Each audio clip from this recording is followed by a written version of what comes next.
In Davao City, tensions flared during the distribution of aid to tricycle drivers. For more details, ano ba nangyayari? Let's speak to News 5 Mindanao correspondent Bril Montalvo. Bril, ano ang pinagmulan ng gulo at anong klaseng gulong nangyari ba dyan? Lord, nagsimula na nga ngayong araw ang pamamahagi ng 5,000 pisong ayuda ng DSWD para sa mga tricycle driver na apektado ng taas presyo sa petrolyo rito sa Davao City. Gagawin ang nasabing pamamahagi ng ayuda hanggang April 10. 5 lungsod ang una na nakakatanggap ng ayuda. Kabilang dito ang Panabo City, Tagum City, Davao City, Digo City at Island Garden City of Samal. Habang sa Mati City naman ay sisimulan ngayong April 14. Ayon nga sa DSWD 11, susunod na mabibigyan ng ayuda ang mga bus driver, jeepney driver, taxi driver at mga delivery rider, pero wala pang petsa habang hinihintay pa nila ang yugsa ng mga ito mula sa LGFRB. Para naman sa mga munisipalidad sa Davao Region, magsisimula ang pamamahagi ng ayuda sa mga tricycle driver sa April 16. Inaasahan namang aabot sa 30,000 individual ang mabibigyan ng ayuda. Posibleng magkaroon ng second tranche sa nasabing pagbibigyan ng ayuda kung magpapatuloy ang crisis dito nga sa oil crisis. Samantala, Lord, bagyan nag-atensyon ang pamamahagi ng 5,000 pisong ayuda sa mga tricycle driver dito nga sa Panabo City, Davao del Norte dahil may mga ilang mga driver na nagsumite ng mga rekisito pero wala ang pangalan nila sa master list na mabibigyan ng ayuda. Ayon naman sa DSWD, ang local government unit ang magbibigay ng pangalan sa kanila para mabibigyan ng ayuda. At ito namang ayon din sa LGU ng Panabo City, sabi nila na higit 4,000 ang kanilang isinumite na mga pangalan ng tricycle driver sa Panabo City, pero higit 3,000 lang ang naaproba nito dahil nga may mga discrepancies, may mga margin in error, may mga listahan ng LGU na kulang, kagaya ng mga middle initial, hindi kumpleto ang kanilang mga pangalan at may transparency sa pangalan na isinabit ng LGU doon nga sa mga pangalan na nasa DSWD. But binigyang linaw ng DSWD na may second batch pa nito yung mga tricycle driver na wala sa listahan nila ngayong araw ay pwede pa silang ihabol sa mga susunod na araw, Lord. Panabo, sinasabi may 3,400 plus daw na tricycle drivers. Sa Davao City mismo, 437 lang ang nakalista. Although sabi ng DSWD Region 11, initial list pa lamang ito at talagang from the local government daw talagang manggagaling yung listing. Tama ba, Bril?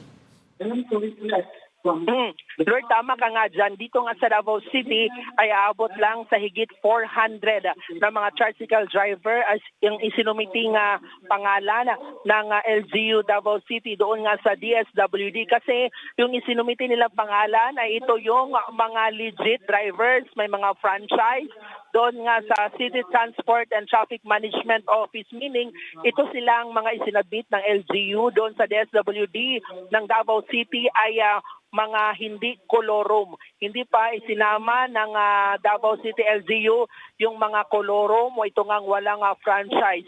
Kaya konti lang dito sa Davao City, Lord. Hindi sa TODA galing, ano? Walang kinalaman ng TODA sa listahan.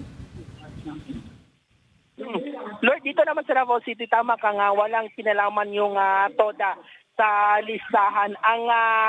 Ang basihan nga ng Davao City LGU, ito nga 400 plus na mga tricycle driver na magbibigyan ng ayuda ngayong araw ay doon sa record ng City TMO na may mga prangkisa at legal na namamasada dito nga sa lungsod ng Davao. Okay, Bril, but what happens next dun sa mga hindi nakakuha? Ano yung kailangan nilang gawin para masigurado that when they do come again or go to the area where it's released, makuha na nila yung ayuda at gaano katagal yung kanilang iintayin? Linis, natanong nga natin yan sa DSWD-11 kung yung mga ihahabol na mga pangalan ay kailan nila makukuha ang kanilang mga ayuda. Ang sabi nga ng DSWD-11 ay wala pa silang exact na itong ang petsa kung kailan sila magbibigay ng second tranche. So ang ngayon,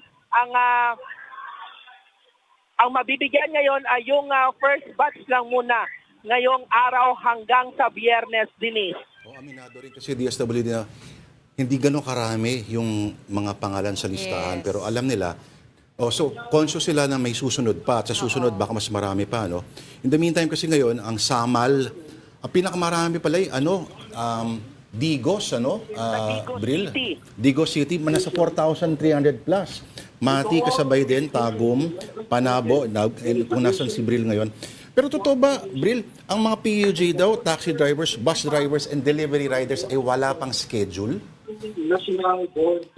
Yes, tama ka nga dyan, Lord. Ayon nga sa DSWD-11 ay wala pang schedule ng pamamahagi ng ayuda para sa mga tricycle driver, bus driver, at maging ito nga mga delivery rider. Kasi ayon sa DSWD, wala pang naibibigay na pangalan ang LTFRB or mga listahan ng mabibigyan ng ayuda. So hindi pa nakatanggap ang DSWD mula sa LTFRB Region 11 ng mga pangalan na mabibigyan ng ayuda. So wala pang maibibigay din na petsa kung kailan magbibigay ng ayuda sa mga tricycle driver, bus driver, jeepney driver kasi hinihintay pa nila ang listahan mula sa LTFRB, Lord. Okay, Bril, cambio lang tayo ng konti. Kamusta naman si Vice President Sara Duterte at ang kanyang mga kapatid? Alam mo, Denise, kahapon nga ay nandoon si Vice President Sara Duterte sa isang event dyan sa Ifugao. At yung mga kapatid niya naman, si Congressman Pulong Duterte ay nandoon pa sa The Hague. At si Mayor Baste Duterte ay nandito sa Davao City. Pero hindi pa natin, wala lang tayong impormasyon kung ano ang mga activity ngayon ni Mayor Baste. Denise. Reaksyon niya sa yung pinakabagong survey ng WR numero, no, na nag-affirm na siya pa rin yung nangunguna sa possible presidentiables for 2028. Tama ka nga dyan, Lord, no? Nangunguna pa rin si Vice President Sara Duterte base sa itong ang WR numero presidential survey at kung mabigyan tayo ng pagkakataon na ma-interview nga, ma-ambush interview nga itong si Vice President Sara Duterte kasi may event siya dito ngayon sa Davao City. Pero hindi lang natin pwedeng sabihin kung saan eksaktong event pero nandito tayo ngayon sa kanyang event. So kung papala rin tayo mamaya, mabibigyan ng pagkakataon na mag-ambush interview ay tatanong natin kung ano yung komento ni VP Sara hinggil sa kanyang leading dito nga sa presidential survey, Lord. Mukhang heavy guts tong event na to, Oo nga eh. Pero Bril, dun sa mga mga huling interview mo dito kay VP Sara, meron din ba siyang nasabi tungkol naman sa dun sa impeachment proceedings laban sa kanya? Naghahandaan niya ba niya? Yes, Denise, alam mo, huling interview natin si VP Sara noon pang last month sa kasagsagana ng celebration nga nitong araw ng Davao, specifically noong March 28 sa birthday mismo ni former President Rodrigo Duterte. At sabi ni VP Sara ay pinapaubayan na niya ang kanyang impeachment complaint sa kanyang legal team at hindi niya priority ang impeachment ngayon. Ang kanyang priority ay ang pagtulong sa bayan. Lord, Denise. In short, busy ako. Alright. Maraming salamat sa update sa ating news web correspondent sa Mindanao, Bril Montalvo.